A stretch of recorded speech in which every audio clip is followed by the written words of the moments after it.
Jai Hanuman, my dear friends. In this video, I'll be discussing Khilafat movement and then non-cooperation movement. Khilafat movement was the expression of resentment of Muslims against the wrongdoings committed by Britain in Turkey. Actually, during World War I, Turkey was on the opposite side of Britain.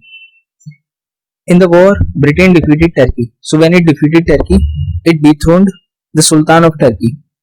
The Sultan of Turkey was regarded as the religious leader of Muslims all over the world. He was also called as Caliph or Khalifa.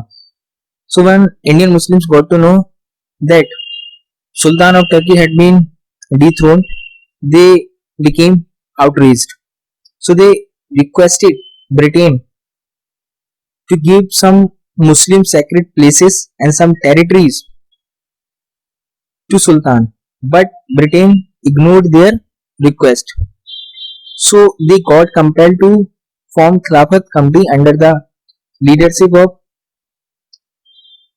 Hasrat Mohani, Ajmal Khan, Maulana Azad, Muhammad Ali and Shaukat Ali to raise their concern for Turkey. For some time they used meetings, petitions and deputations for sending their grievances to Britain by Indian government. But it was in vain. Gandhiji was keenly observing the Muslims' concern related to Turkey, and he thought if Congress supported the Muslims in their difficult time, it would bring about Hindu-Muslim unity. So he requested Congress to support Khilafat leaders. But Tilak was not ready to support Muslims in their religious matter. But Gandhiji somehow made him agree.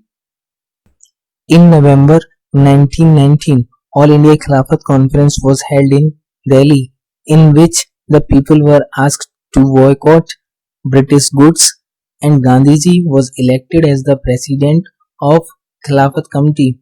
In February 1920, a joint Hindu-Muslim deputation met Viceroy to seek redress of grievances connected with Khilafat issue, but it ended in failure. In the same month of February 1920, Gandhiji announced that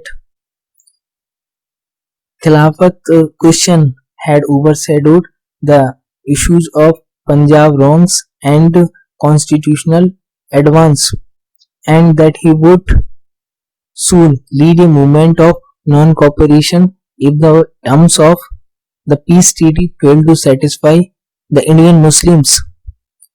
In May 1920, the Treaty of Sabris was signed with Turkey. As per this treaty, the Turkey was divided into many parts. In June 1920, an all-party conference at Allahabad approved a program of boycott of schools, colleges and law courts and asked Gandhiji to lead it. On 1st August 1920, Tilak had passed away incidentally. On 31st August 1920, the Khilafat Committee started a campaign of non-cooperation and the movement was formally launched. In September 1920, the Congress at a special session in Calcutta approved a non-cooperation program till the Punjab and Khilafat wrongs were removed and Swaraj was established. The objectives of the non-cooperation program were the boycott of government schools and colleges, the boycott of law courts and dispensation of justice through panchayats instead, the boycott of legislative councils. Over the issue of boycotting the legislative councils, there were some differences as some leaders like C.R. Das were not willing to include a boycott of councils, but vowed to Congress discipline. These leaders boycotted elections held in November 1920 and the majority of voters to stayed away. The boycott of foreign cloth and the use of khadi instead. Also practice of hand spinning to be done. Renunciation of government honors and titles.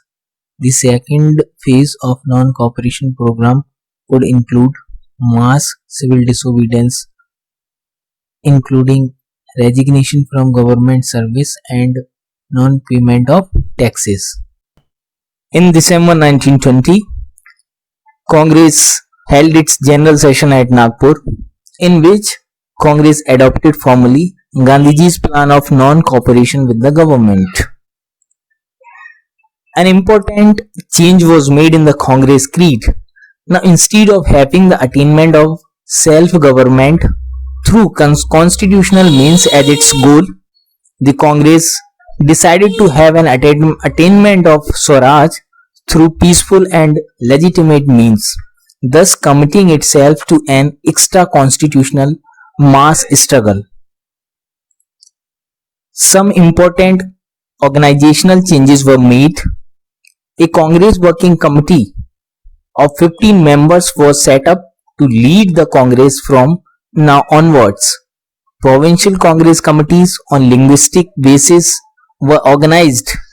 Ward committees was organized and entry fee was reduced to 4 annas. Gandhiji declared that if the non-cooperation program was implemented completely, Swaraj would be ushered in within a year. At this stage, some leaders like Muhammad Ali Jinnah, Annie Besant, G.S. Kharpade and B.C. Pal left the Congress as they believed in a constitutional and lawful struggle, while some others like Surendranath Banerjee founded the Indian National Liberal Federation and played a minor role in national politics henceforward. Gandhiji, accompanied by the Ali brothers, undertook a nationwide tour. Thousands of students left government schools and colleges and joined around 800 national schools and colleges which cropped up during this time. These educational institutions were organized under the leadership of Acharya Narendra Dev, C.R. Das, Lala Lajpat Rai, Zakir Hussain, Subhas Bose, and included Jamia Millia at Aligarh, Kashi Vidyapeeth, Gujarat Vidyapeeth and Bihar Vidyapeeth. Subhas Bose became the principal of National College at Calcutta. Many lawyers gave up their practice, some of whom were Motilal Nehru, Jawaharlal Nehru, C.R. Das, C. Rajgopalachari, Saifuddin Kichlu, Vallabhbhai Patel, Asaf Ali, T. Prakasam and Rajendra Prasad. Tilak Swaraj Fund was oversubscribed and 1 crore rupees collected. Congress Volunteer Corps emerged as the parallel police. In July 1921, the Ali brothers gave a call to the Muslims to resign from the army as it was unreligious. The Ali brothers were arrested for this in September. Gandhi echoed their call and asked local Congress committees to pass similar resolutions to that effect. Now, the Congress gave a call to the local Congress bodies to start civil disobedience if it was thought that the people were ready for it. Already, a no tax movement against Union Board taxes in Midnapur, that is in Bengal, and in Guntur, that is in Andhra Pradesh, was going on. In November 1921, the visit of Prince of Wales to India invited strikes and demonstrations. Talks between Gandhi and Reading, the Viceroy, broke down in May 1921, as the government wanted Gandhi to ask the Ali brothers to remove those portions from speeches which suggested violence. Gandhiji was now under increasing pressure from the Congress rank and file to start the civil disobedience program. The Ahmedabad session in 1921 was presided over by C.R. Das while he was in jail. Hakim Ajmal Khan was the acting president of that session. In that session, Gandhiji was appointed as the sole authority on the issue. On February 1st, 1922, Gandhi threatened to launch civil disobedience from Bardoli, that is in Gujarat, if political prisoners were not released and press controls were not removed. The movement had hardly begun before it was brought to an abrupt end. On February 5, 1922, an incident of violence took place in a village named Chauri Chaura, that is in Gorakhpur district in UP. That incident prompted Gandhiji to withdraw the movement.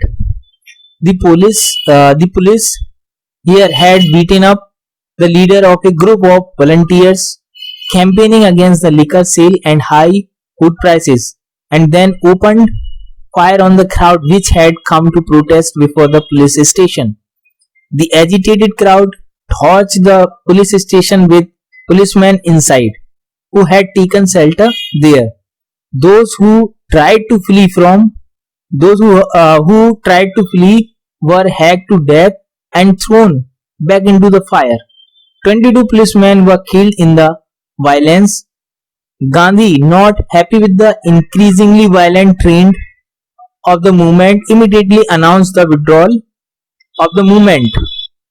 The Congress Working Committee met at Bardoli in February 1922 and resolved to stop all activity that led to breaking of the law and to get down to constructive work instead, which was to include popularization of khadi, national schools, and campaigning for temperance, for Hindu-Muslim unity, and against untouchability.